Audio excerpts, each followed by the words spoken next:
Hello and welcome to the Ghibli Rewatch series of the Overly Animated Podcast, where we'll be going through every Studio Ghibli movie chronologically from the beginning. I'm Dylan Hysen, and today I am joined by Michelle Anderer. Hello. And Delaney Stovall. Hey, y'all. Yes, it's the Ghibli Rewatch Podcast. Join us in rewatching or watching for the first time every Studio Ghibli movie now that they're available for streaming for the first time. And today is HBO Max launch day when this podcast is coming out. So they are now available in the United States for streaming for the first time ever. If you have HBO Max, good luck figuring out if you get that. I'm going to be going through that soon. And I'm excited to see what the streaming setup looks like, how good all the videos look and stuff for these movies. And so, we can check in on all that next week since we are recording this a day before the launch. But today is Nausicaa and the Valley of the Wind, or Nausicaä of the Valley of the Wind, depending on sub or dub, which we can talk a little bit more later.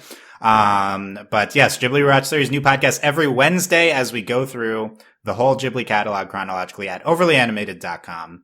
I'm a Ghibli expert and will be joined by co-hosts with a variety of Ghibli experience. Michelle has watched a lot of Ghibli movies, has a lot of Ghibli knowledge. Delaney here is more of a Ghibli newcomer, so we'll get some different perspectives on this movie. I want to warn full spoilers for every movie we discuss, so full spoilers for Nausicaa, the Valley of the Wind. Make sure you have seen it before you continue listening. And we'll be discussing both the subbed and dubbed versions, primarily the subs, I would say, but watch whichever you prefer, and not necessary to have seen either format for this podcast. So, getting into Nausicaa of the Valley of the Wind, this is from 1984. It is considered largely to be the first Studio Ghibli movie, technically created before Studio Ghibli was formed. What can you say about this movie? Well, I'll try to say a few things. It is Miyazaki's, directed by Hayao Miyazaki. It is his sci-fi fantasy epic, maybe along with one or two other movies in his career, based on his own manga that he started doing around the time of this movie a few years before and continued, a decade after this movie. His manga takes the form of an epic poem, and I think you see that translated into this movie. We see so much of what we consider to be the Miyazaki kind of canon of elements throughout all of his films introduced in this movie, and this very much feels, I think, like a Miyazaki movie in a lot of ways. We can talk about that. Coming off of Castle of Cagliostro, which we talked about last time, it was actually not a box office hit, and he had trouble finding a follow-up movie to direct and finding a studio that wanted him to direct. Miyazaki did. And this movie, Nausicaa, catapulted him to kind of what we know him as today. This was a smash hit. It made the formation of Studio Ghibli, came right off of this. And right after this, he starts being a famous figure in Japan and considered a legend pretty quickly. So this is, quite an important movie for him. And also I think for modern animation, I think this influences a lot of what we see today in modern animation. We'll go over that.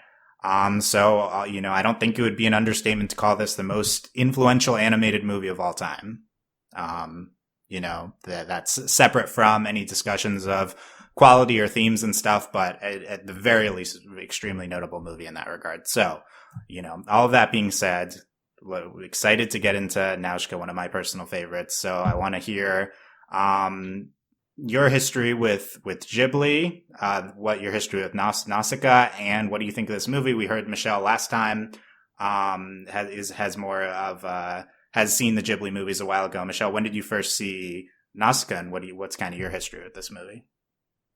Nausicaa, it was probably either mid high school or very early college. And I think I sought it out just because it was one of the ones everyone always talks about when they, when they're recommending Ghibli canon too. Nausicaa is always up there. And I remember being super blown away by it just because, like, it's such an experience, like, especially just, like, the music, I feel like is such a big part of, like, what really captures the soul of this movie itself. And a lot of the animation sequences have just, like, permeated my brain and, like, crystallized there, like, especially just early on, just, like, seeing the spores fall when she's watching them. It's just it's so beautiful. And there are so many quiet, nice moments like that within this very large, epic, sci-fi, grand, like, environmental message leaning movie. And I love it. It's definitely one of my top movies. And just Nazca as a character is just so nice to see. And she's a real leader, and she's a leader in her own way. And that's also just wonderful. Because, like, there's so many anime that's just, you never get that with interesting female characters.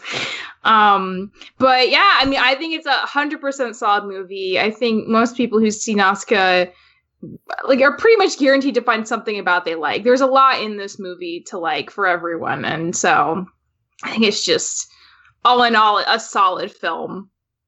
Okay, yeah, solid film. Delaney, you are newer to this movie, I know, and but how about first your kind of your history with Ghibli movies, when you kind of saw them throughout your life, and then what did you think of this movie?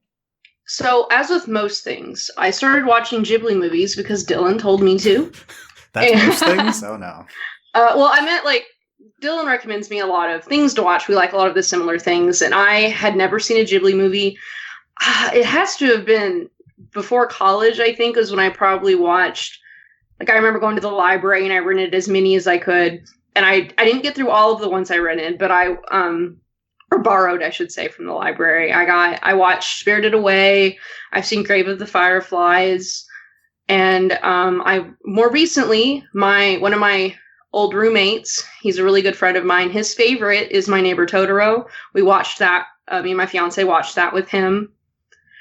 And I think that's... Oh, and I did watch When Marnie Was There when it came out with... And I think that might be it. Yeah, so more of... Oh, and Ponyo. I love Ponyo. You've seen some of the more recent ones and then some of the older ones you've specifically sought out. It's just really... Yeah, it's like based on what I could find at the library and... you know, what people have told me. Like, I have friends, you know, everyone loves Howl's Moving Castle. I haven't watched that one yet. But, you know, I've heard things about My Neighbor Totoro, and everyone, like, if you've seen a Ghibli movie, everyone has seen Spirited Away. Yes. But today, you watched Nausicaa. Today, I watched Nausicaa. And so, I was really excited to watch this movie. I know it means a lot to Dylan, and I can see why, especially, so I'm vegetarian, and there's a lot in this movie that speaks to me, not just because I'm vegetarian, but because I'm, like, a person. But, like, this, like, the messages in this movie, or I guess it was just, so based on my experience with Ghibli, you kind of start the movie and you have no idea where you are, and it takes a little bit to figure out what's going on. And so I was, I guess, stunned for, like, the first half hour of the movie, just trying to, like, take it all in, what was going on. I really enjoyed it. And this movie is aggressively 80s in, like, the best possible way. So, I really did just enjoy the movie. I'm not as, like, obviously I know Studio Ghibli and Miyazaki has, you know, influenced so much in animation. I'm looking at the outline now and it's becoming more obvious to me how much this has influenced things I currently watch or have watched in modern animation. So this is pretty exciting stuff. Like, I'm really excited to, like, get into talking about this movie and just exploring more of Studio Ghibli, because it's really just still kind of a new thing to me, and, like, kind of appreciating, you know, what we would consider, like, the greatest, you know, we talk about animation, like, every day, and it's like, well, let's look at what the greatest animation is. So yeah, but I really enjoyed this movie. It was really good. Like, I think I might have to watch it again to really, like, settle into, like, how epic it was. I was very much caught away in, like, the emotions of it all, and, like, just how gorgeous the movie was. That's okay. That's awesome. Yeah, no, that's kind of the premise for the series. Okay, now let's revisit the the best of the best. Not that every Ghibli movie is, but I think not this movie specifically. And I know excited to talk about. I've listed some of the influences on Avatar: The Last Airbender on the outline to talk about that with Delaney. One of the more interesting topics, the kind of more you think about some of the Miyazaki movies and some modern shows. I watched Nausicaa which I don't even, in my head, it's always Nausicaa. I've just been like pronouncing it like that, I guess, recently, because I noticed there's a difference and I have to be conscious of all the pronunciations, which, by the way, we can go over those now, which is there's Om and Omu, either one's fine. Okay. We can say Om, but it's got the U at the end if you want to spell it out. And then there's the Sea of Decay or the Toxic Jungle, depending, which is the Fukai in Japanese, depending on if you're watching. Did you watch the sub or the dub, Delaney? I watched the sub. Okay, so use the Sea of Decay in the sub, but it is also referred to as the Toxic Jungle in the dub. I watched the sub this time. I think I at first watched the dub of this movie the first few times even. I really like the dub of Nausicaa. I think it's one of the better Disney Ghibli dubs. So I recommend if you like, if you're like on the fence about quality of some dubs, I think this one stands up. But yeah, I first watched this when I was watching all the Ghibli movies, around in high school or early high school. And this one really, I think, captures you. It's pretty blown away by Nausicaa and everything happening in the world and the epicness of it. The themes, it also speaks to me a lot with the kindness to animals, the environmentalism. I think, this movie and feminism is an interesting topic, in ways in each direction. And, just the really strong messaging. So this was always like one of my favorites. I think it's growing up, I'm like, this is the best movie ever. I think it was my top one for a long time. I think Spirited Away, Mononoke are, right there, potentially above this movie. And, I think the worst thing probably you could say about Nausicaa is it can be a little slow paced at certain times compared to some of his later movies. I think this takes the form of more of like this epic. It's like a little slow paced and yet has a ton going on and is only 2 hours, which I don't think you realize at the end. So it feels like a lot longer with it, which is I think is mostly good, but it could be a little bad. But I think this movie is like Miyazaki. It has most diluted in terms of themes and morals, and I think that's a really good thing. If you're not as into that, maybe you prefer things with less heavy messaging, like Cagliostro, the previous movie. But I think this and Mononoke, which I think is a very similar movie in some ways, have go right at you with that, and Miyazaki's so good at delivering these messages. I think Nausicaa herself as a character is the other really interesting topic to talk about with this movie. But probably the most notable Ghibli Miyazaki main character. There's a lot of good ones, but I think Nausicaa stands out in a way that a lot of times main characters maybe get a little bit eclipsed by everything going on around them in these movies. As incredible as the animation and the worlds are, Nausicaa extremely strong-willed and prominent throughout this movie. I think the place to, I think maybe the headline with Nausicaa, but I think we're going to spend a lot of time talking about her as a character. But the environmentalism, I feel like, is what you remember with this movie the most. Maybe this is the direct result. This is his like post-apocalyptic. We see what happens once the humans ruin everything. I think this movie seems extremely prescient. In 1984, it was made. As we learn that the Sea of Decay is, which is just so toxic to humans, is actually like purifying the earth. I think this movie just really holds up in light of global warming, I feel like, to a large extent. It's based off of pre-environmental disasters in Japan Miyazaki, experienced and read about growing up. So, I think that has been a constant and then leads to being a constant throughout his works. Michelle, do you like, I guess, how his environmentalism takes shape in this movie, maybe versus some others you've seen? Because like it does definitely touch all of his films in some ways. I mean, it's a very strong, specific, probably one of the most prominent focuses of his work outside of Princess Mononoke for sure. I think it's one of the things you remember just based on like how it captures the mindset of going into this movie. Like it was really interesting to hear Delaney's perspective on it, like just as like someone watching it the first time, because like Delaney, as you were talking about being like, okay, like a lot's going on and I'm like trying to piece together what the plot is, but also just like taking it in the moment and having all these emotions. Cause like, yeah, like looking back, that probably is exactly what I did too. Because it just kind of throws you in there. Like you had Nausicaa sort of like, you know, getting excited about the shell of the Ohm, and like you understand that she's in a place that must be toxic just because she's wearing this mask.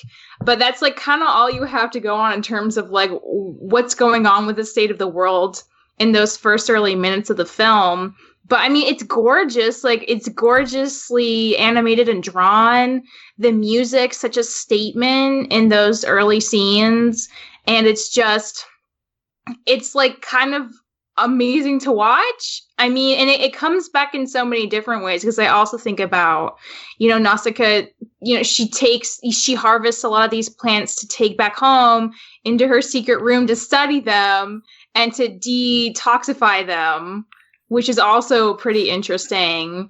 And the fact that, like, yeah, like you're saying, Jillian, it's essentially like, it's only toxic for humans. Like, the bugs inside the forest are fine. It seems like the animals are pretty okay, too. It's really just bad for humans. And the humans are the ones that got the forest at the state that it's in the first place from ages ago. So it's just a really interesting way to think about the long-lasting effects of environmentalism from such a distant future seeming apocalyptic scenario that works really well for the story.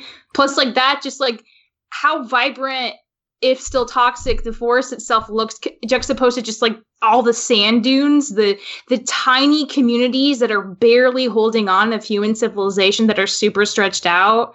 And I think it's not a surprise that the Valley of the Wind's like one of the few that looks like it's doing pretty okay. And I think part of the reason they're doing okay is like they're not overstepping. They're not trying to grow. Like they're content being where they are without trying to expand and take over more land. And I feel like that's another message that's kind of in there too, that the movie wants to talk about. But I mean, it's great. Like you can't not think about Nausicaa as a film and not think about the environment. That seems very specifically prominent the entire time. Yeah, I think so. You mentioned masks earlier, and I just like I think this also plays. Yeah. This movie plays really specifically right now during COVID-19 times. So you know, yeah, our world right now is the Sea of Decay, right? So wear your masks if you're going out, because that, yeah. But yeah, there's a whole thing. It's like she takes off the mask. It's like, wow, okay, it's an interesting movie to watch right now, specifically, I think. The moral of like the earth is like kicking the humans off and purifying itself. I mean, it's just like it's where we're headed on our current path, right? Like I think that's what everyone talks about with what will ultimately happen with global warming is, you know, humans will die but not the earth itself. And it's this, I think a lot of aspects still very prominent in hitting home and with Nazca in terms of its messaging. Delaney, how did you kind of react to the environmental factors of this movie? And then you mentioned some of the other messages you found coming from it. Like what hit you, I think, the most on your watch? Well, I mean, like really, Michelle's already touched on some of this. It's very overwhelming in a good way, like how environmentalist it is. Like we have, and a lot of it has to do with Nausicaa herself. Like she looks at everything with so much wonder and love and kindness. Like watching her tame the Ohm was incredible. And, you know, even though, again, I'm still trying to piece together how this world works, like, I mean, these things still make an impact. Or when she was on the Ohm shell and watching the spores fall. And even then, like, so I have to wear a gas mask at work sometimes, like a straight up legit gas mask. So like, this is something it was weird watching. And also, like, I also have, like, kind of a, like, feeling like when she took her gas mask off, me and my fiance were like flipping out. We were like, "Put your mask back on! What are you doing?" like what? So that that definitely had an impact on me. Not just it's obvious she's wearing a gas mask, but someone who like has to do that very regularly, it does make an impact. And also, it's very obvious watching this film. Like, you're talking about Miyazaki's history. So there was Hiroshima in Japan, and we're also talking. I mean, this movie came out in 1984. We're talking about the Cold War, and there is a lot of nuclear imagery in this film, like the giant ones that they're like nuclear laser beam. That is literally what it looks like when a bomb goes off, and like the Flash. Obviously, we didn't have like a mushroom cloud or anything, and also just and the gas masks, and it's a very powerful imagery. And on top of that, like like Dylan was saying, this is so much. We're still dealing with this now. Like the Cold War never ended, and we're still dealing with a lot of the impacts of these other events. And then, like, you have the sea of decay, and everyone's so scared of the animals, but the animals aren't really the problem. It's because the people keep going in there. Or the fact that gunfire would attract the insects, or they would only attack if they were attacked. And then, like, the whole, like, when they triggered the attack on the Valley of the Winds with the baby, I mean, that was a moment that was really, so, like, other messages you were talking about, it's not just, like, environmentalism, like, to me, it's hard to separate, like, love for animals and a kindness to living creatures and the environment, because they're the one and the same. But it's not just about, like, the literal air and the grass, and it's not only does Nausicaa purify, and she's has a respect for plants, but also her respect and profound love for living creatures. Like, everything she does, like, she doesn't want, like, to me, I was like, oh, you killed those dudes because they killed your dad. I mean, okay, that seems legit. But then, like, she, to not want to fight the Ohm, the entire scene with the baby was extremely powerful. And she's bleeding. She took several bullets for it. And then when she's bleeding and it's bleeding, and she just wants to help it. And it's not just that she wants to save her people, but it's also this incredibly cruel thing that they have done that, it reminds me of, an episode of Doctor Who that's always stuck with me, with the star whales, like this, to torture a creature for no reason. Like, it's not just, like, the killing, it's the actual, like, this inhumane treatment of a living thing. And it's, like, that was extremely profound for me. And it's a message that's very, like, it's throughout the movie. Like, she has, like, her, what they call an insect charmer. She doesn't, like, and her gun that she never uses the gun to kill. I think she only shoots off flares with it. And then she uses it, like, one time to, like, that's how she gets the eye casing or whatever on the Ohm shell. Yeah. And there's just, and I think there's also, like, a lot of, like, there's just so much imagery, and, like, this, like, and this movie also reminded me a lot of The Iron Giant, which is one of my favorite films, which, like, where the Iron Giant's like, I don't want to be a gun. And, like, I think there's a lot of imagery with the guns, and, the guns versus the swords, and, like, there's just so much in this film. And, like, you can't talk about this without talking about, like, the environmentalism, because it's not just the, like, what's happening in the film, like, it's the literal whole point. And no one's listening to Nausicaa. No one. Is, like, the fact that she, like, figured out what the Sea of Decay was. Yeah.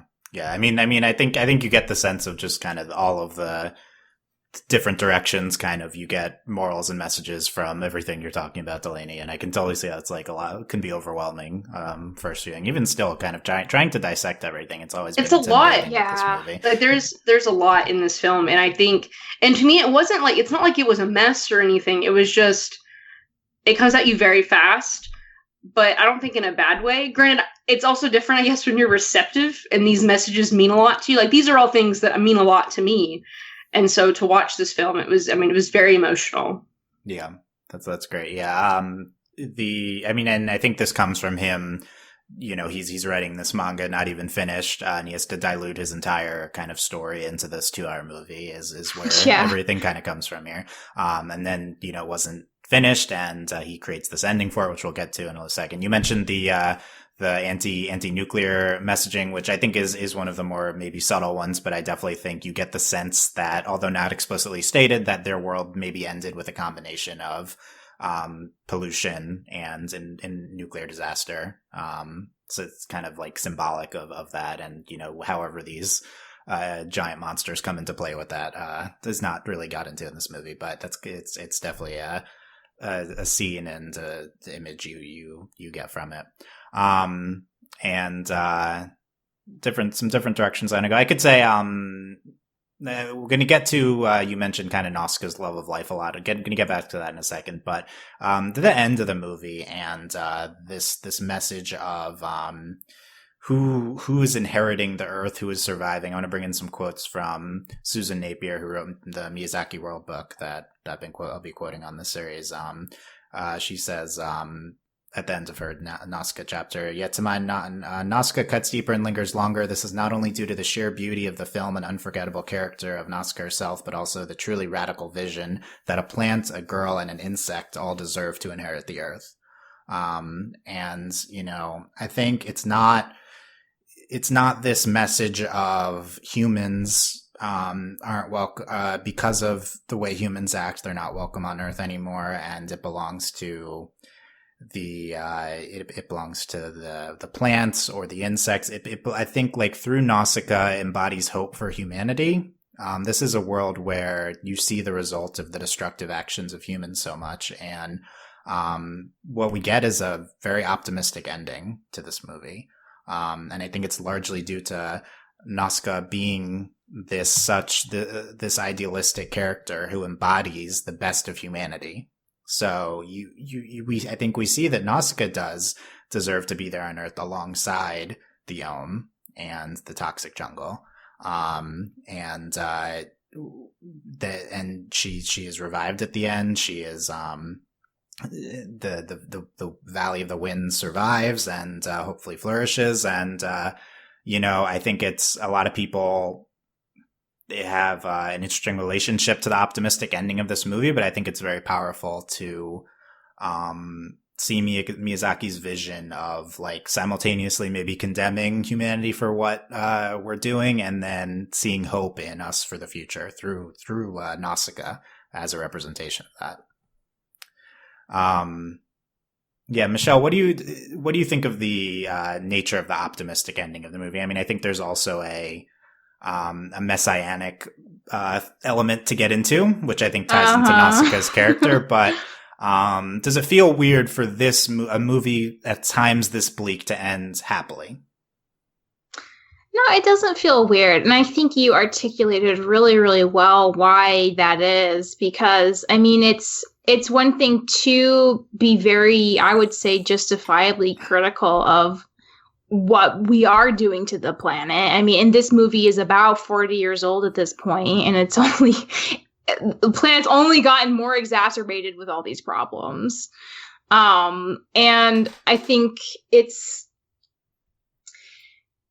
if you're gonna make a movie to talk about this, I feel like it's a really good balance to start off with, like, all the very, like, real, like, this is a bit of a hyperbolic situation, you know, post-apocalyptic, like, humanity's at the brink of its own destruction, very spread out, hardly any communities left, very few sustainable places of life even, but it's fine to talk about all that. Like, I think, like, that does, like, give you a certain amount of, like, fear and, like, concern about where everything's going. But I think, again, balancing that with having somebody kind of channel all the things you can do to try to be more mindful of the ecosystems that exist around you, and to give you more of a blueprint for how to coexist with that instead of trying to take it over, is probably the best thing you could do to try to keep people motivated to change the actual future. You know,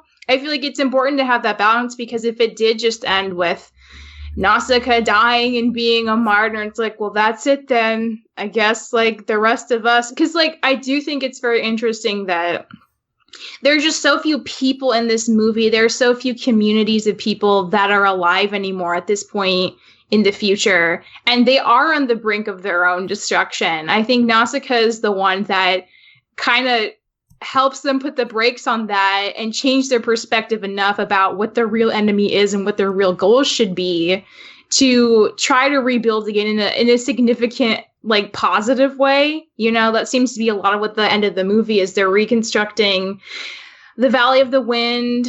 Nausicaa very much seems to be in charge of, like, helping people navigate and understand, you know, the forest and the bugs the way she always has no trouble with. I feel like one of the nice things about Nazca is, like, everyone in her community, like, can tell, like, they just love her. They affirm her choices and her leadership so much, and even her enemies, they come around to her perspective because she demonstrates the power of what she believes in a way that is so undeniable. They have to pay attention to it, and they have to, like, readjust their mindsets to what they assumed they should be doing in the world, you know? And that's, like, pretty powerful stuff, if not the most powerful thing you can do, you know, to change someone else's mind instead of, like, forcing them physically to do what you want. And I think Nausicaa as a character is just so good at that the whole time in the movie.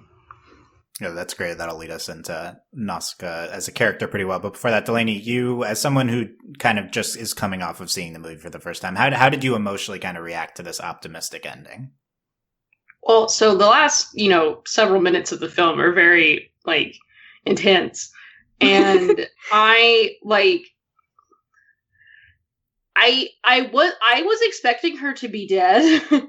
Like, I wasn't sure, like, you always want that happy ending, you know, like, it's hard, like, we as humans want the happy ending. And I wanted the happy ending for Nausicaa because she deserves it. As a character, like, she doesn't, like, you know, she gave everything for the Sea of Decay, for her people, and it's like, don't kill her, let her live. And so there's that satisfaction there where, like, you know, this is such a good character, such a good person, like, she did everything right, and the world, you know, ruined it for her. And it's one of those things where you're like, no, don't kill her. But by that same token, this, like, one, I think for the Ohm to have saved her, that had a lot of meaning. Like, granted, I don't think it was any, like, it's the same meaning as when the baby is, like, interacting with her when they're at the shore of Acid Lake.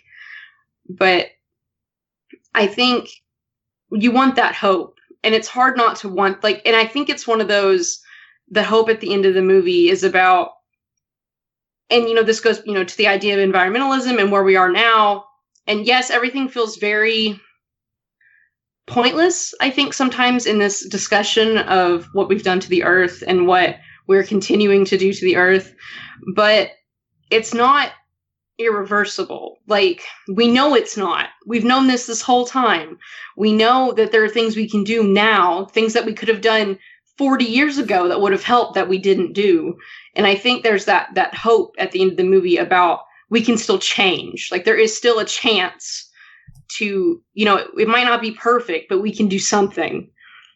And, you know, we've seen it in the past weeks, months during the pandemic, that when the wheels of capitalism stop turning, the earth begins to look like it did before we messed it up. That's and true. That also plays interestingly. Yeah, it does. Like, this is the thing is, this movie will always be topical, always. But then especially now, especially when, you know, we have so many people being like, wow, look at this. And it's like, yeah, we've known this the whole time. And so I think that's that hope at the end. And also that satisfaction, I think also, just narratively, where she turned off the water to her secret room because she didn't think there was a point anymore. But then at the end of the movie, we see her, they're opening the wells. They're going to rebuild the forest that they had to burn. And so I think, and again, that plays too, planting trees and, rebuilding, that there is all, like, no matter what, there is hope because we can change. And Nausicaa is that change. And what Michelle was saying about changing people's minds, not with words, but with actions, with the intensity and the sureness of her beliefs. Yeah.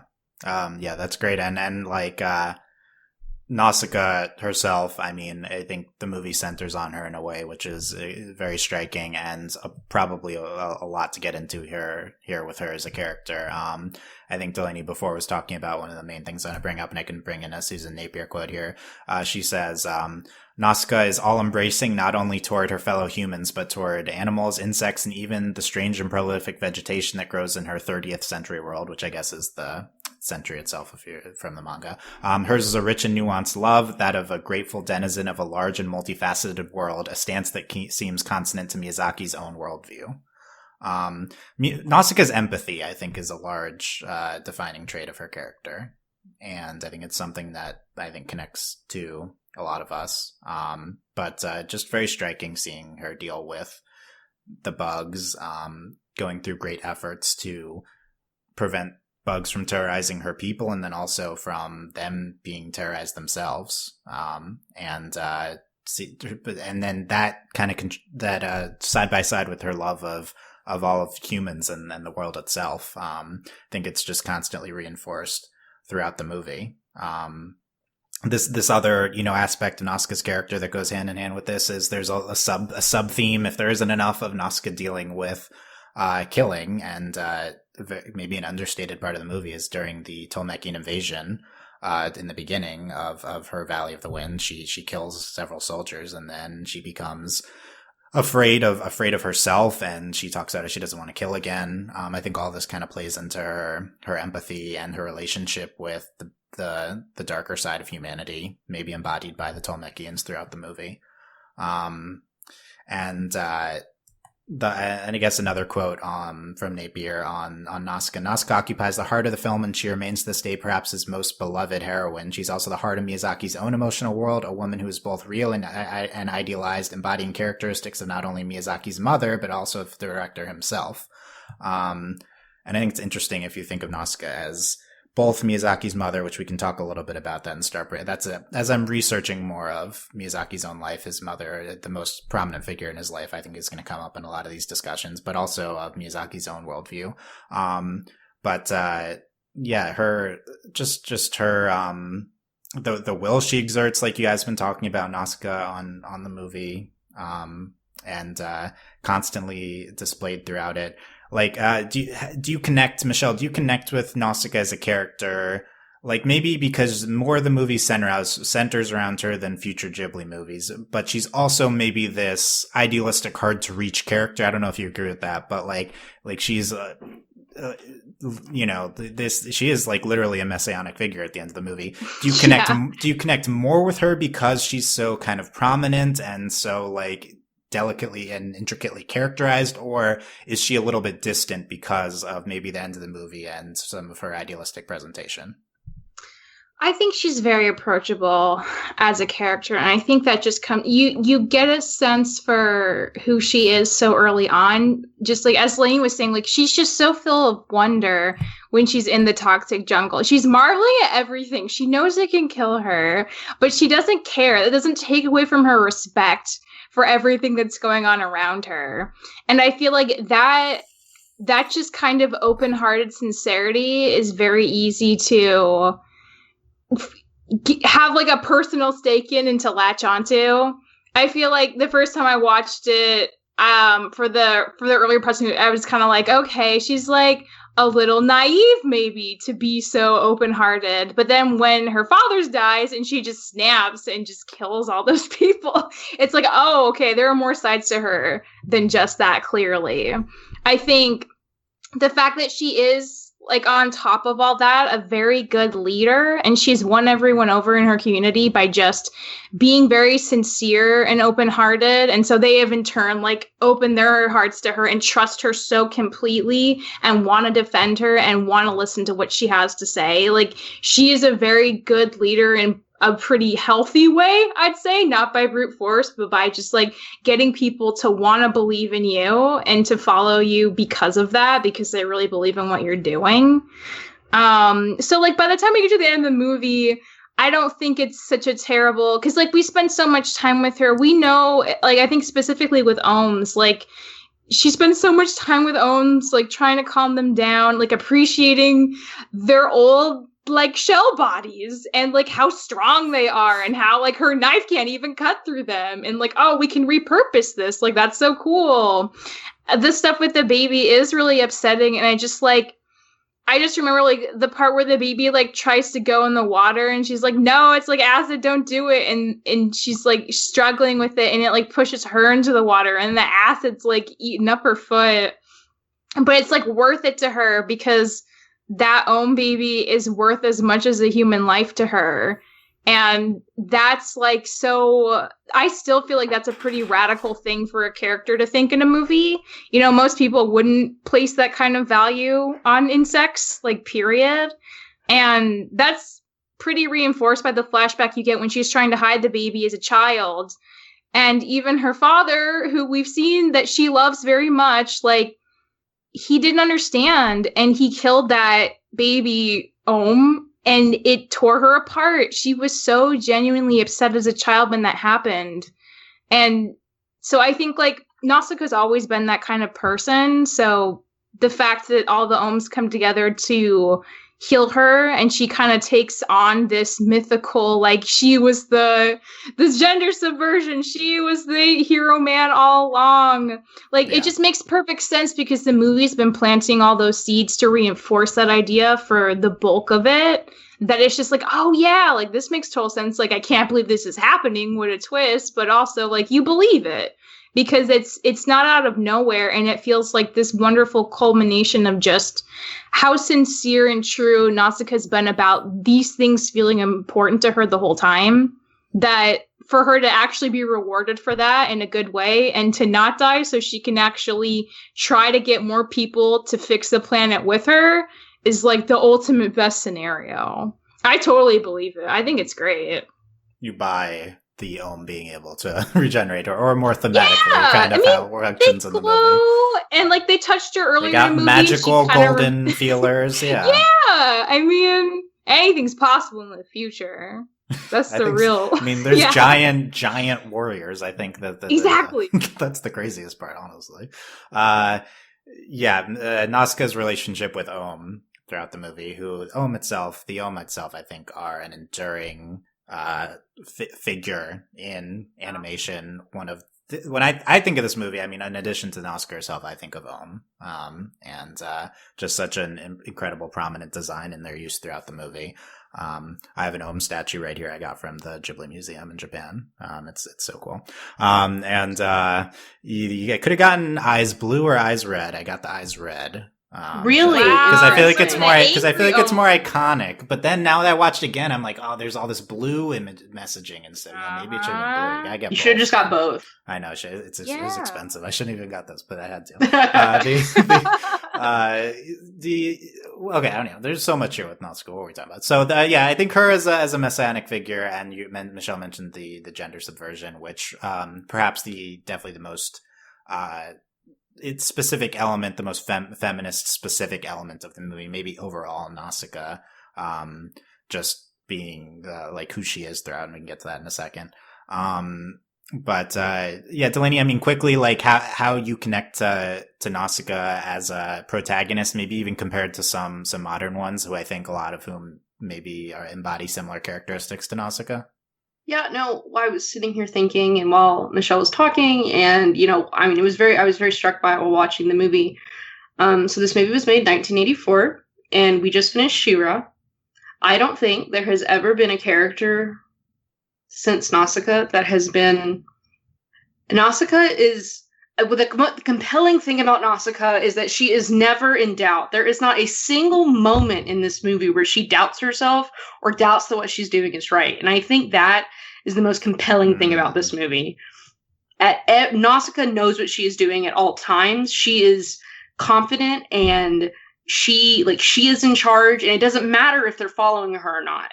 She is doing what she is doing. And I think that is really, to me, what the love of all the villagers, like, she knows what she's doing what's right, and she's going to do it anyway, so it doesn't matter.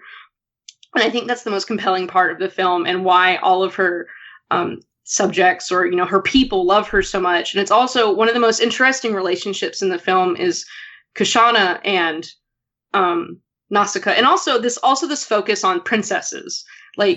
They never refer to him as prince. But they refer to his sister as a princess, and they, like, the princesses are in charge. Like, this world is ruled by women.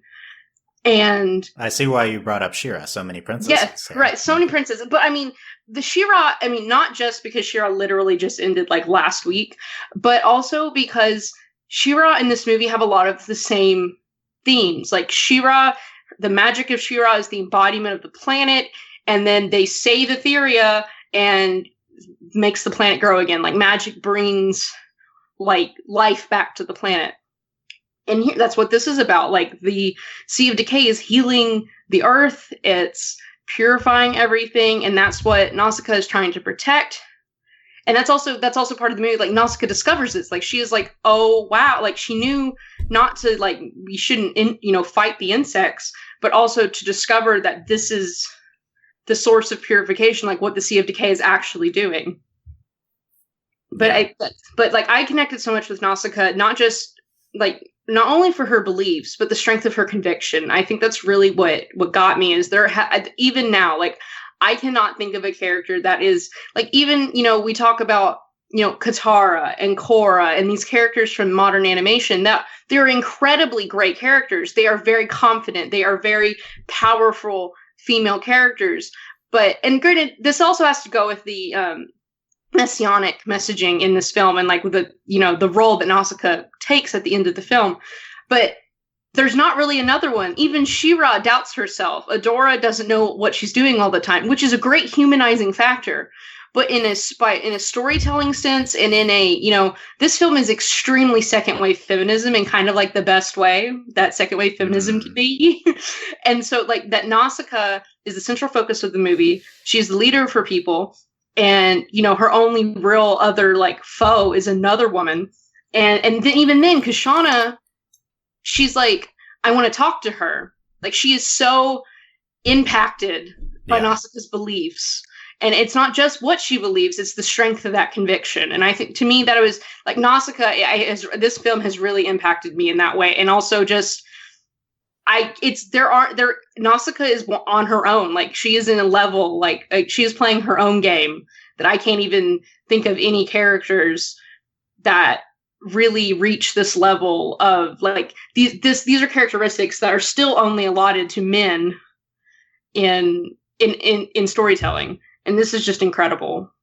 Yeah, I love that point that she never doubts herself and her beliefs. I think that's so it's thinking back on the movie is so prominent. I mean, like, there's a point when she's afraid of herself. There's a point when she's, like, just discouraged by the invasion, I guess. But, like, she's just so gung-ho and doing what's best. And I think it, like, works really well in a movie. Like, maybe in a series, you need to get into these aspects of characters more. But it's such a striking element of Nausicaa herself. In terms of getting into Nausicaa and the feminists in this movie, I want to get back to Kahshanna as well. But Susan Napier says, in contemporary popular culture, strong female characters are increasingly commonplace, but it's worth reemphasizing how unusual this was in 1984. Particularly refreshing is Nausicaa's combination of conventional female attributes of compassion and nurturing with a steely and profound determination towards active involvement. Nausicaa faces ideological and moral challenges with a matter-of-fact competence, intelligence, curiosity, and genuine love of life. Like, Nausicaa in many ways is this very feminine figure. And it's an interesting characterization. I mean, you start to get into some of the physical attributes of Nausicaa and how they're portrayed in the movie, which I think is something we need to talk about. But just starting with the fact that she has a large chest, bosom. What's the very what's the term most appropriate for the style Chest podcast? Is fine. She I think bosom, because of the mother imagery with Nausicaa, is where you'd want to go with that. But the kids at when they give her the Chico nuts. I think there's a quote from Miyazaki where he's kind of like sarcastically saying like Nausicaa needs a large bosom so she can embrace all the villagers of yeah. So, but I mean, I think about any other Ghibli character. Like, I don't think there's anyone with her physique like Nausicaa, and I think it's very prominent because, like, I think that's a prominent aspect of her because of her being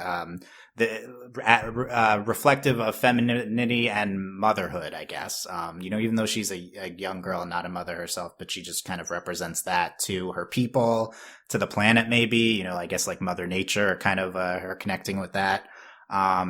And the other aspect of that is you get kind of these shots of Nausicaa herself that are very strange to see looking back on the Ghibli catalog. You get something akin to a fan service anime shot, where you see, I think in the beginning of the movie, you see a few shots of her from behind while she's on her glider. And there's also one shot when Tato goes into her shirt.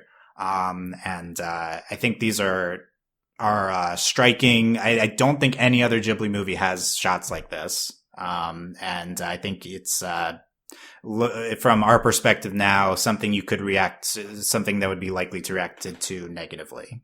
Did either of you, feel that way watching this time? I've never seen this movie, right? Never watched it. I've seen other Ghibli films. And now that I think about it, the other Ghibli films that I've watched, they are all very young children, like Spirited Away and Nausicaa is older than the usual Ghibli protagonist, right? Yeah, like I don't know how old Princess Mononoke is, or like I don't know, but like so I haven't seen those movies. But like and I've even Grave of the Fireflies. Like I'm watching much younger characters, and so that was striking to me. That now that you brought it up, that Nausicaa is significantly older. Not necessarily. It's not like she's like super old or anything, but she is an older character. But I was extremely distracted in the first half hour of this movie because I was just like, yeah, watching Studio Ghibli, let's watch. And I'm like, is that her butt? Like, the whole, like, in the first 30 minutes. And I was like, and my fiance was like, she's wearing leggings. So I'm like, no, she's not. And so she finally agreed with me, like, midway through the movie. Like, I was like, she is not wearing pants. And it was odd. You get used to it. It's very strange. Yeah, and I think something is you are less used to this in anime. You watch less. So I think modern anime, this is very typical. Right. See, I don't watch any anime. Like, so I was like, what is going on? Like, it was very strange. But it's still strange to see it in a Miyazaki movie. I'll say that. For me, it was strange to see in like any movie. Like, I was like, because like, there's no point to it. It was just there. Yeah. You can tell me whether you agree, Delaney. I think different than the modern anime is these shots aren't meant to be stimulating. Like they're just maybe supposed to be more of artistic shots. Yeah, no, I definitely it's very. I didn't take the first time it was extremely shocking because I didn't know what was going on. But as you watch the rest of the film, especially at the end, like when the wind stops. To me, it was more, I think it really was more like what you're talking about, the artistic, the wind is like how important the wind is in this film. And, her on the glider. And I think, and also like her doing all her cool tricks on the glider. Like it was very much I think a realistic like portrayal of like, if you're going to fly around on a glider in a dress, this is what would happen to you. So I did it became less distracting. Mainly because it would happen more during the action shots, which made sense. It was disjointing. Like it would pull me out a little bit. But it makes sense with how much, like, if she's going to wear a dress and fly around, this is what's going to happen. So it was fine. I think it's interesting to think about these shots present in this movie coming off of Cagliostro, which is, one of his more male-focused a male property.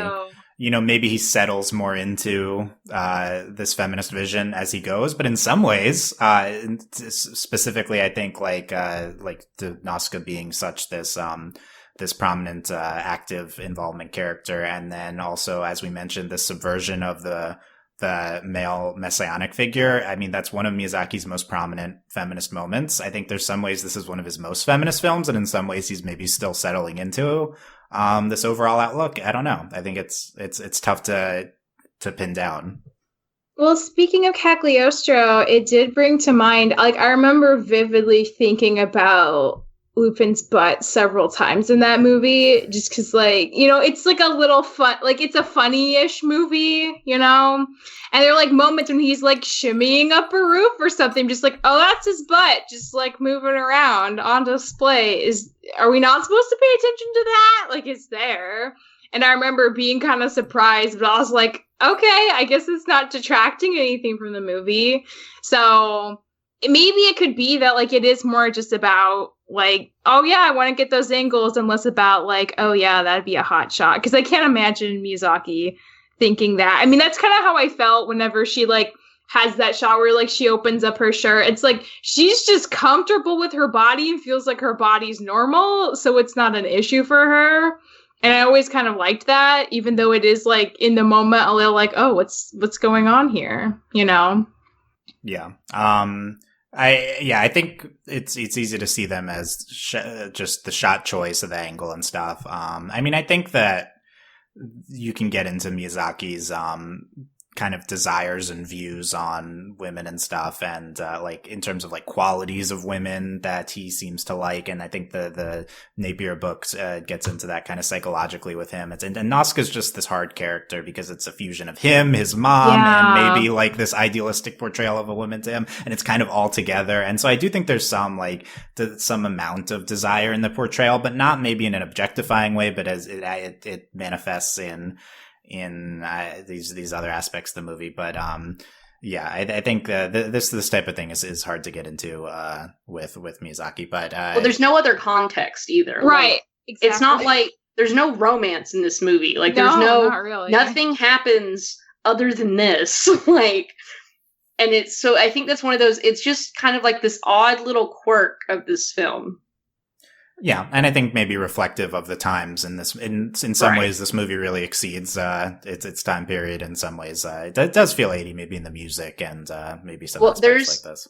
I think when they're flying, it's when after the ship has already been exploded and they're trying to rescue the barge, and it gets like intensely 80s music as they're descending into the Sea of Decay. So that was like that at that moment where I was like, this is aggressively 80s, which was great. There's nothing wrong with that. It was just really, it was funny. Yeah, I think Nazca's born out of a 80s, 70s, and 80s love of sci-fi movies in Japan. And I think it's supposed to be an entry into that catalog to help Miyazaki get footing into so that's kind of the context that this movie is born out of. We mentioned Kahshanna, who I think is maybe the most interesting character to talk about besides Nausicaa.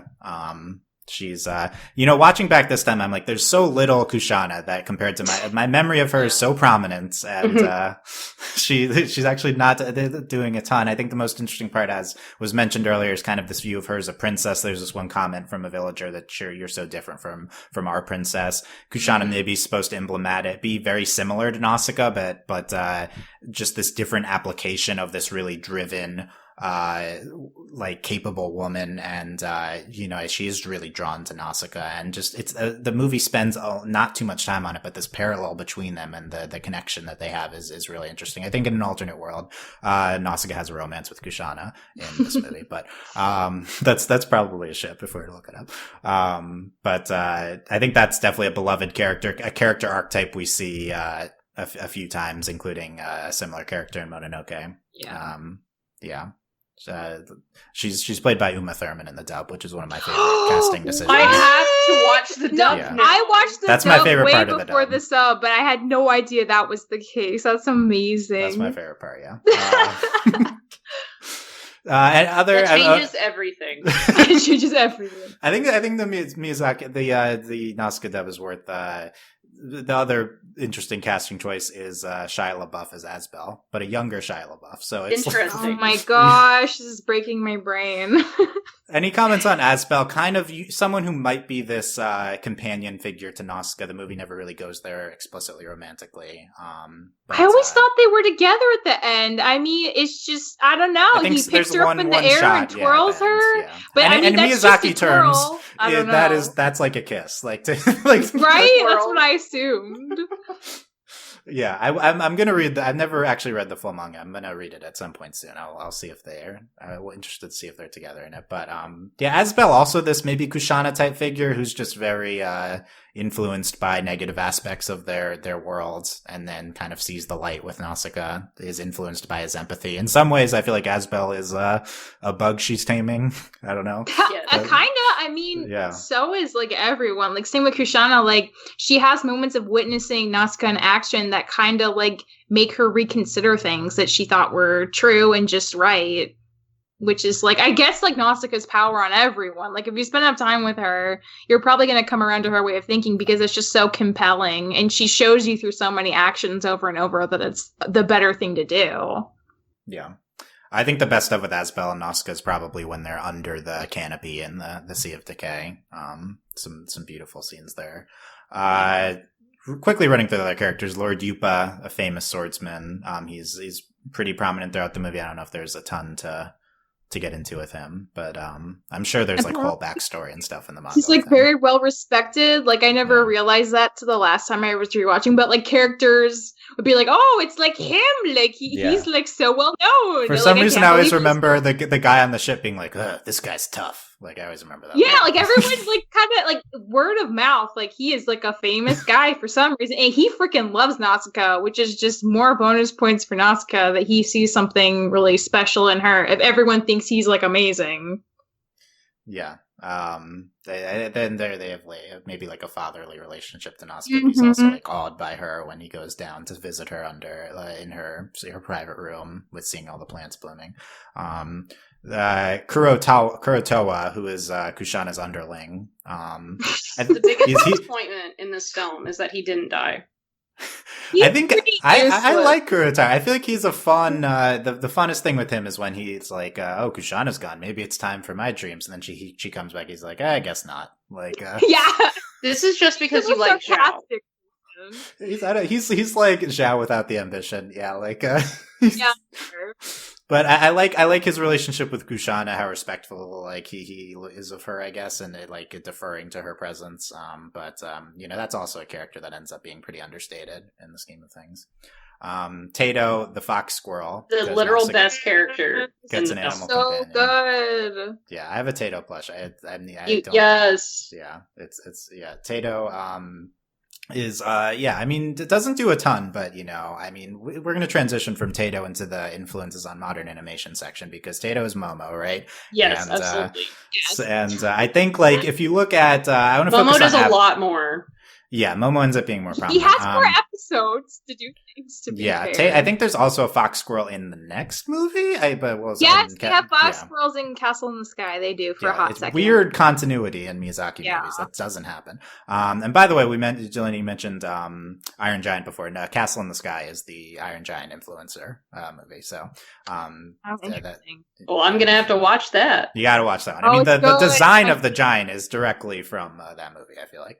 But in terms of Nausicaa, in general with modern animation, I feel like Nausicaa is like the film for comparing seeing where any modern animated work from. And it's interesting because you read these Miyazaki books and Nausicaa has all these influences itself. I mean, Miyazaki's influenced by a Japanese fable, Girl Who Loved Insects. He's influenced by Dune, the sci-fi book. He's influenced by a ton of European, English books.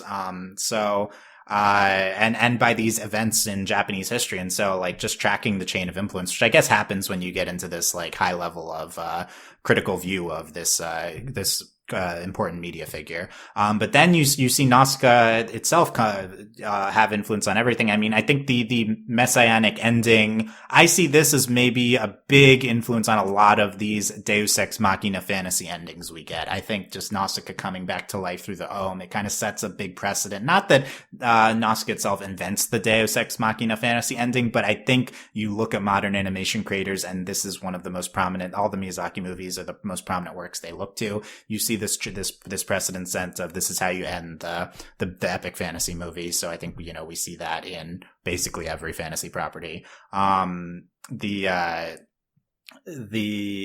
I want to get into Avatar, and then I'll specifically Avatar: Last Airbender, and then I want to get broader generalizations we can get into after. But if you listen to interviews with Mike and Brian, the creators of Avatar, they always talk about Mononoke, specifically a different Miyazaki movie, and I think that is because the books 1 and 2 Avatar finales are directly ripped off of Mononoke, so I think that makes sense. But you look back a little further, and I feel like Avatar is almost entirely Nausicaa. The most prominent thing I think is the Valley of the Wind. Is the Airbenders. I see that connection very prominently. Nausicaa herself is just such an Aang-like figure. I would say Aang is a Nausicaa-like figure. Aang's empathy, the glider, they both have a glider. Just Nausicaa being this communication between the inhuman and the human. I see her as an Avatar type figure, even though she isn't specifically chosen.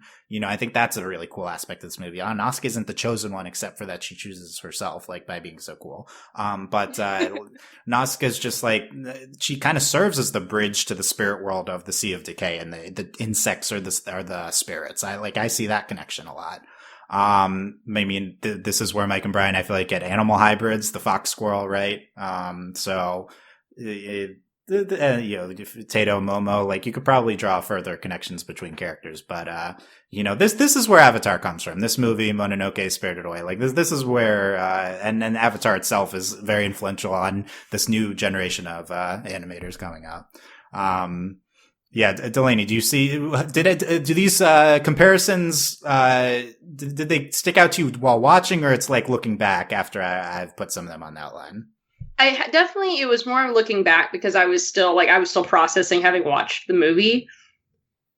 And, when you point it out, it's quite obvious. And now that you brought it up, I don't know so much that you talked about this specifically, but the visuals of the Sea of Decay are extremely.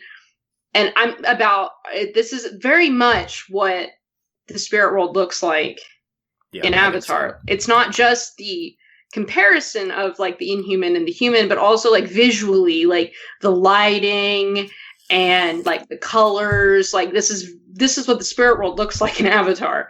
So it's very, the wind, the glider, it's very obvious that I didn't notice while watching, but it's also different to look back. I grew up watching Avatar: Last Airbender, watching The Legend of Korra, and it's very easy to watch, She-Ra and to watch Voltron and these newer animated shows and be like, oh, that's literally Avatar.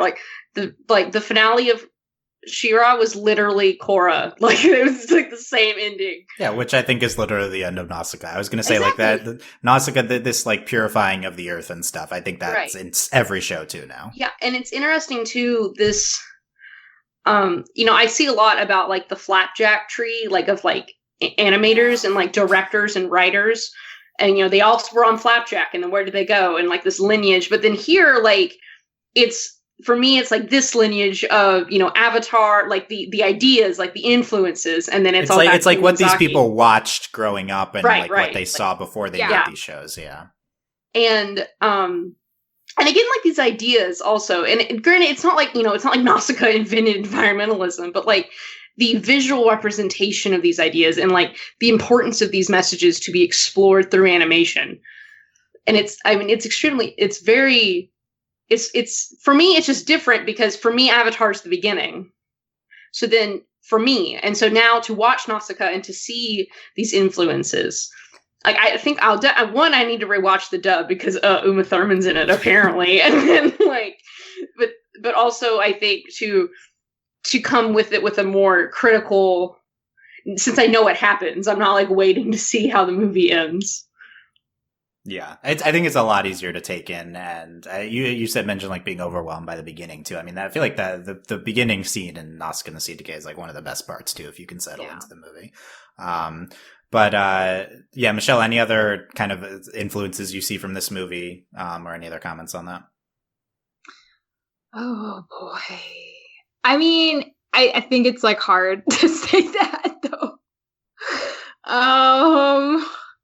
No, that's a really tough question. I feel like it's such an iconic movie. I feel like there are just pieces of it in so many places now that it's a little hard to just like pinpoint, honestly. I mean, you did bring up a lot of very compelling evidence for just Avatar, The Last Airbender as one example. There's bound to be many, many more, but I feel like it's kind of so iconic that it's a little hard to be like, oh yeah, that's definitely, like it's definitely like in that one. I have one that I don't watch the show, but my fiance made this comment and we were both thinking it.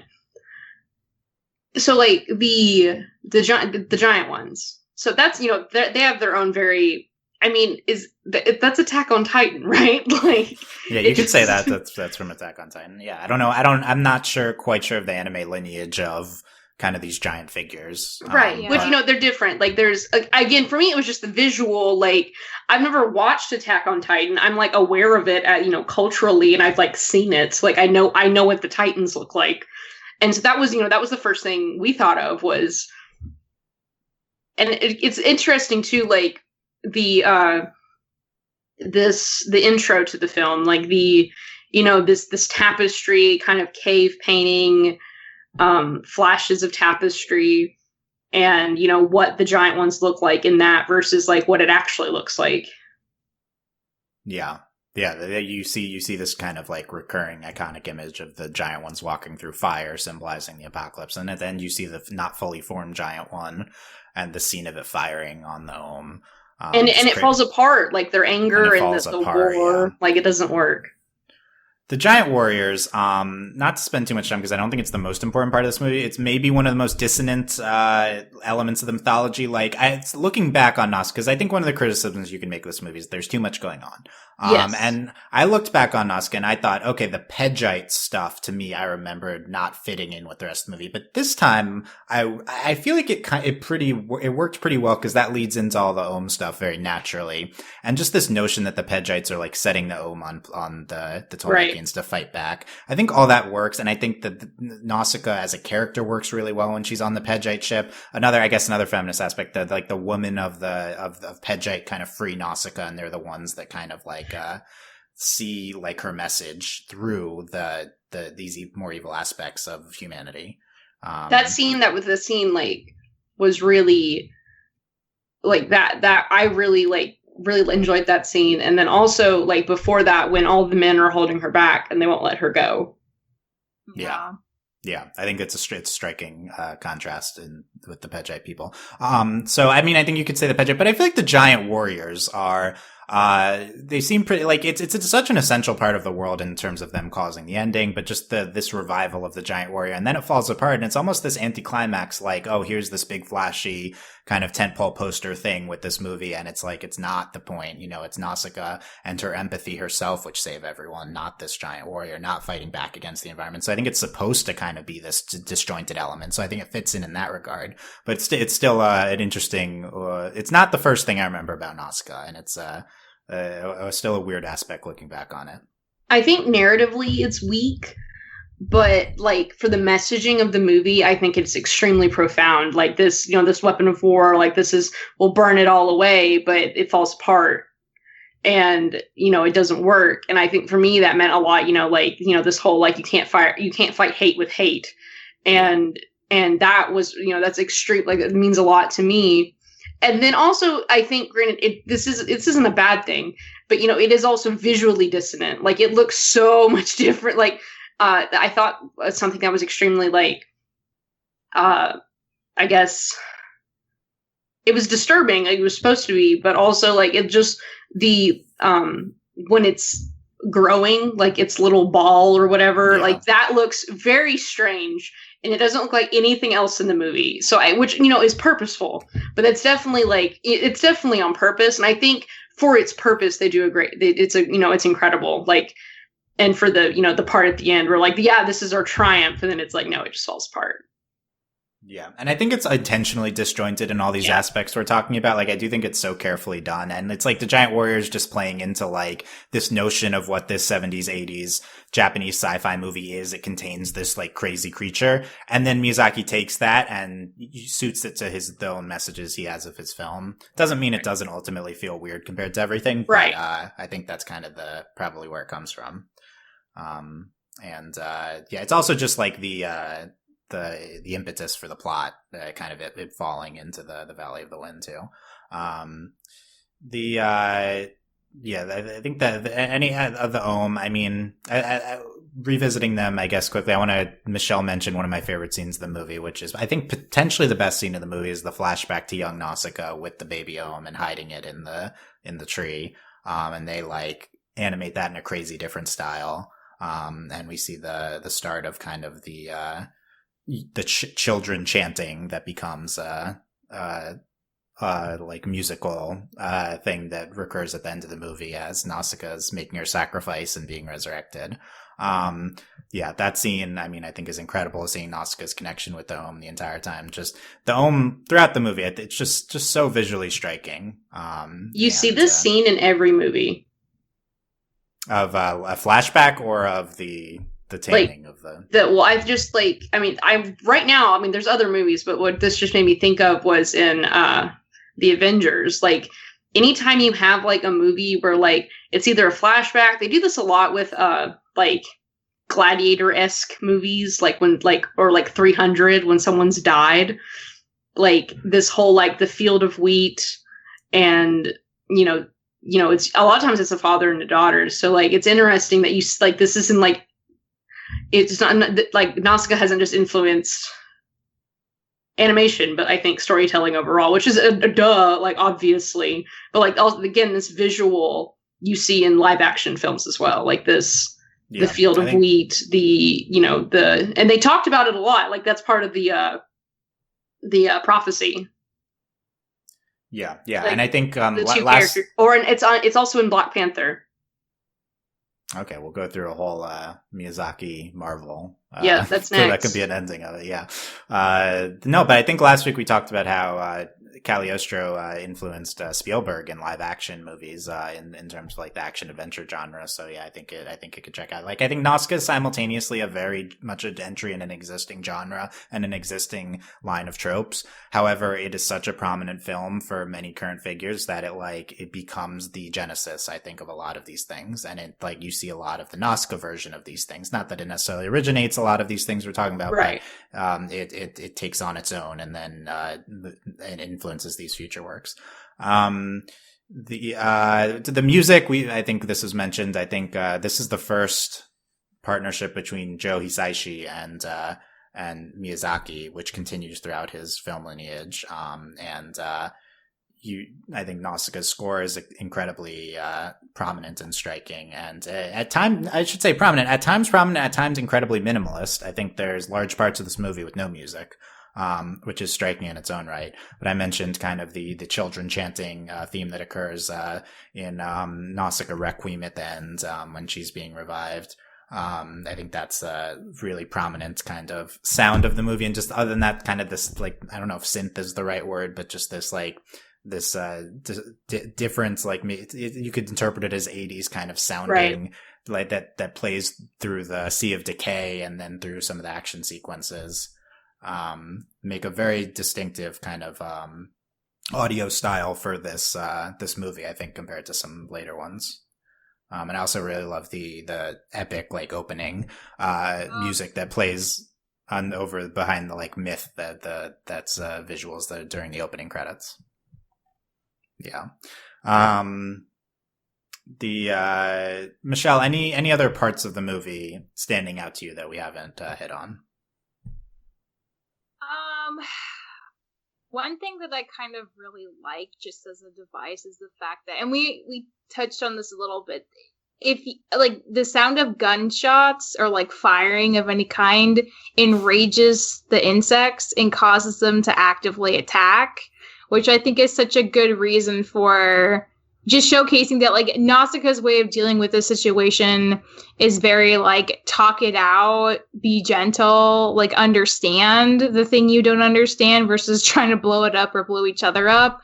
Whereas like you spend most of the movie just watching like the only two other like civilizations of humanity duking it out with each other and constantly losing their airships and blowing each other up and just getting nowhere with that.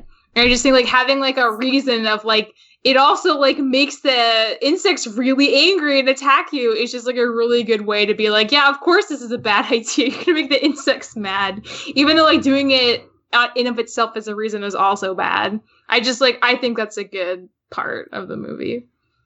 Yeah, definitely. I mean, you brought up the airships. I mean, I don't think a lot to discuss with them, but an iconic image or schema that we'll see throughout all of Miyazaki's films, and they're very, very prominent in this movie. A lot of action taking place in the sky. Nazca herself having a glider, the gunship from the Valley of the Wind. So definitely a recurring element we'll see, and one of the most prominent uses in this movie, even if it's not the first thing you want to talk about. Just kind of anchors the movie. We didn't mention the last shot of the movie, which is the plant sprouting in the Sea of Decay. Non-toxic life can continue now that the Earth is kind of being revived. Again, part of this very optimistic ending of the movie. I think it's a very striking image. I also want to say WALL-E too when I'm talking about this stuff, all these comparisons. It seems very similar. WALL-E's probably very influenced by it. In general, seems similar in a lot of ways. I think it's at the end of the credits, and this movie very quickly goes to credits right after. Yes. And then you just see kind of the epilogue and what's going on, and then you're left with this final shot. And I think it's very striking and powerful and reinforces this optimism and all of these themes that we've been talking about here. Go ahead. Yeah, no, you go ahead. I wanted to talk about a scene that to me, this was like the most impactful scene to me in the film, which I think for me, it was not just jarring, but also like looking back on the film, like how important it was when, so we had this image before when, what's his name? Asbel. He's firing on the ship and Nausicaa's standing on top of it. And, she raises her arms in surrender, and he's like, oh my God. And, he crashes. Well, I mean, he gets blown up, but same thing. It's fine. But then when she goes to save the baby and, the one soldier's like, I'm not going to shoot her. But then, and that she actually gets shot. I recoiled. My fiance had to be like, are you okay? Cause like watching her get shot was, unexpected. Like I wasn't like, I didn't expect that to happen. But then we see a lot of people die in this movie. Like a lot of people die in this movie, and like Nausicaa kills some people, and like these people get stabbed. You see this on the airship. There is never any blood except when Nausicaa gets shot. Like I was paying close, I was, when they were stabbing, like I wasn't anticipating like the amount of violence that's in this movie. And like, there is no blood except when Nausicaa gets shot. And then for her to be bleeding and like when she's, holding on to the baby and the Ohm's blood turns her robes blue. And again, and also the whole sequence Michelle was talking about when she like protects the baby and, her foot gets stuck in the acid, and like all of that was, I've never seen anything like that. Like, I don't think like it's incredible. And for me, like, this is an extremely like profound, sequence of events in the film for me, I do like, I'm very much, the sanctity of all life. I don't eat meat, and, how important it is to have empathy for other living things. And this entire sequence is just incredible. Like it's, what we were talking about. Nausicaa doesn't just say things, like she does things. And I think this is the most incredible display of respect and love for a living thing. Like, there's How to Train Your Dragon and all that, but like they this is a creature that cannot speak. It's not cute, unless you're my fiance who loves bugs. But, which is the only reason she stuck around to watch this movie. So it's definitely the bug movie. It was definitely the bug movie. She wasn't ready, and she was like, "Oh my god!" So then she sat and watched the whole movie with me. But that entire sequence was really, and when I think of this movie, I'm gonna think about her like jumping to save the baby and like getting shot at, because that was very jarring to me. Yeah, I really co-sign a lot of what you're saying with all of that sequence towards the end. That's really striking and powerful to me too. And you mentioned her giving herself up. I think that happens twice. Very part of the kind of messianic themes are looking very Christ-like. Yeah, it's very interesting that this is one of Miyazaki's only instances of kind of Christian imagery, and there's not a lot of analysis, I feel like, behind it. I think he specifically says he doesn't really want to get into it too much. I don't think he's a particularly religious person himself, so it's interesting how it manifests in this movie, and probably a larger discussion on maybe why, and I think it's maybe more of a narrative thing in his mind and stuff like that.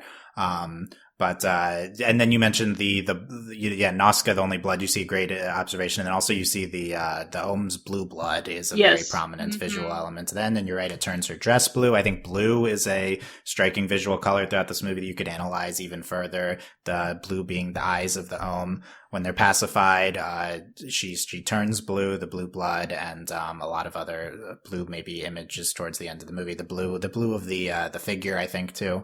The messianic figure, yeah. So, and then also the forest is all greens the forest, and blues. Yeah. And the fact that like she's standing there covered in blood, like. Yeah, this is crazy. Like, it's a lot. Like, my fiance was like, "She's just covered in blood up there," and I was like, "Yes, that is exactly what's happening." A lot of striking color. Also, the gold field that's made up of the Ohm. The Ohms, yeah. Feeler things, yeah. It's. I want to mention. I know, and another thing, the wind itself. I think it's a subdued element towards the end, but the wind goes away and then comes back. So, kind of this resurrection of the wind in addition to Nausicaa. Yeah. Whoa. And representative maybe of the beginning of the resurrection of the world after humanity has plagued it so much.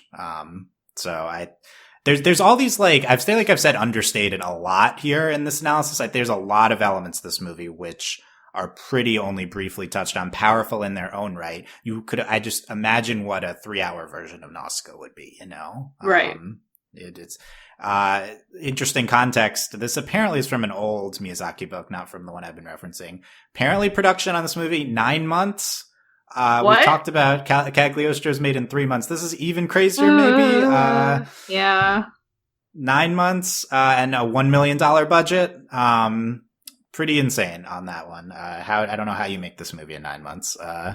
But at this point in his life, Miyazaki is just constantly working. And something I'm getting from, I've been watching the documentary series 10 Years with Hayao Miyazaki. It's if you Google it, it's free on a Japanese NHK website.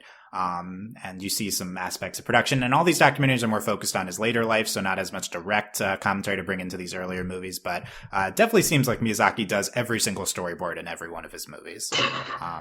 Oh, Miyazaki. Which in 9 months is crazy to think about. I did see at the Ghibli Museum. My favorite thing was I saw the storyboards of Nausicaa. They're in a few binders in one room, and it was just like flipping through the end of the movie and seeing Miyazaki's original storyboards is pretty crazy. That would be my highlight if you're gonna go. What else? I think that's mostly what I have here. I mean, so many topics that we could have delved into more with Nausicaa, and I'm sure we'll talk about it in relation to a lot of Miyazaki's future films as well. Michelle, any final Nausicaa thoughts? I'm not sure my final thought's very appropriate, but it did break my brain a little bit. Okay, go ahead. I'm interested. I'm just a little curious because I didn't know anything about Miyazaki's relationship with his mother. If she was a pretty prominent force in his life, shaping him growing up, that makes a lot of sense. Just the way he frames female characters as fully human beings. It shouldn't be radical, but it is. And this movie is 40 years old. But when we were talking about Nausicaa's chest, I mean, the thing that broke my brain is I think I don't know how to talk about this without it sounding weird, but it's yes, she has a very big bosom, but it's never fan surfacey. It's just there. It's a part of her body, and in a way, it's kind of framed as a part of her strength in a very feminine, perhaps maternal, if we're gonna lean that way, sort of way. And I'd never considered that before. But I actually really love that because when else do you ever see lady chest as a form of just a physical enhancement of strength and not just literally the male gaze all the time? Because maybe in a way it's the equivalent of what broad shoulders are supposed to be for men. That is supposed to be a very specific form of if you have very broad shoulders, you're so masculine. It translates that way somehow visually. And maybe that's what that does for Nausicaa with her chest. And that's kind of amazing because in the rest of his movies, he does tend to give moms specifically they're pretty big gals, but they're big in a strong, robust sort of way, and they got the big chest. And I always was just wow, I never see this. I wonder why this is a thing for him. But if it's very much to just emphasize the power of that very maternal sort of physique, I actually think that's really wonderful. And I don't see that very often, so I kind of love that. But I'd honestly never considered that before this. That's great. Yeah, that was one of my favorite observations from the Susan Napier chapter on Nazca, is that Nazca is very feminine. And this hero figure, if they're a woman, they're usually embody masculine characteristics. Exactly! But her body is so not masculine, but it's still very strong somehow. And that's so cool. Right? And her body, and also just her nurturing and compassion, these female associated attributes. This movie does usually, if you have a female character that men are making, they'll downplay that. It's oh, it's a woman, but she's a cool woman, right? But Miyazaki specifically props up all of these aspects of Nausicaa, and then also adds to her some traditionally male associated roles in a movie, being so determined and so prominent in it. These aren't inherently male things, but are usually associated with that in these male properties.